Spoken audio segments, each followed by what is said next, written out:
Like, I felt like I learned stuff that I probably wasn't going to learn in my TPP class. I actually did learn a lot. Like, I learned how to face my fear in an interview. Like, you can't just go in and wing it when you're in an interview. You have to actually, like, plan out your answers, and practicing makes it a lot better. I learned a lot about how to interview and everything. How to interview, how to approach people, and not be afraid about like what like the bad things they're gonna say or like what is gonna come after it. I learned that you can't be afraid to put things in action. You gotta like stick to what you said in the beginning. I also learned that you can't just like be all willy-nilly. Like you can't just be, okay, I'm gonna wing it. It has to be all focused. I came to this class thinking that it was going to be like a regular thing, like teaching you about how you're supposed to do an interview, and I was wrong. You guys are really teaching us how to approach people, ask, and not be scared at an interview. And I think that if I am ever in an interview, that I'll just look back and just act out the skills that you guys taught me. I think as me coming into this class, I didn't really know how, like, what to expect out of it. But I think I learned how to approach people, which could be a really good thing in trying to get a job because it's all about how you approach people. I learned to be more confident with myself because who wants to hire someone who's, like, thinks they're not going to get the job off tops? Like, I learned how to just be more positive about the situation and think of all the outcomes and everything that comes along with it. So I think I picked up a few good skills.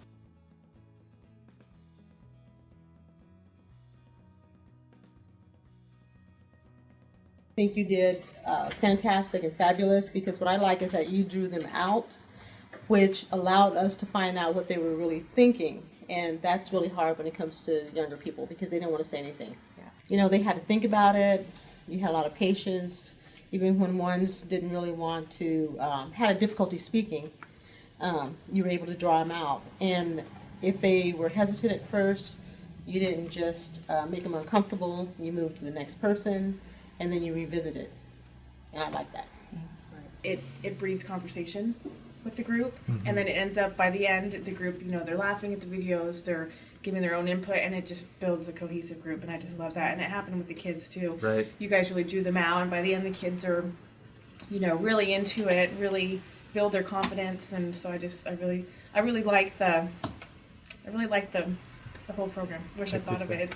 It's a brilliant idea, I love the icebreaker that you did at the very beginning. Was an incredible one. Not only because of the kinds of things they got to share and find out about each other, but that it did get them the chance to get up in a kind of a more relaxed environment and talk before you're going to have them talk in the class. And they were wanting to do it. They were wanting the middle. They were purposely not finding seats, I noticed. So they were and it was good because you kind of got a feel for which ones are going to want to be up and which ones aren't before you even sat them down. I'm going to use that icebreaker. I loved it. What I'm thinking is really important isn't so much the pushing the curriculum and the questions. It's not getting through all the questions because we didn't even get through the three of them. We only got through one. But it turns out that really what's much more important is, like what Secunda was saying, is drawing them out. And like you were saying, the fact that you were willing to move on, but you didn't just give up on that person. You came back to them, you kept giving them a chance. At some point, they were ready to open up. So I felt like I learned a lot.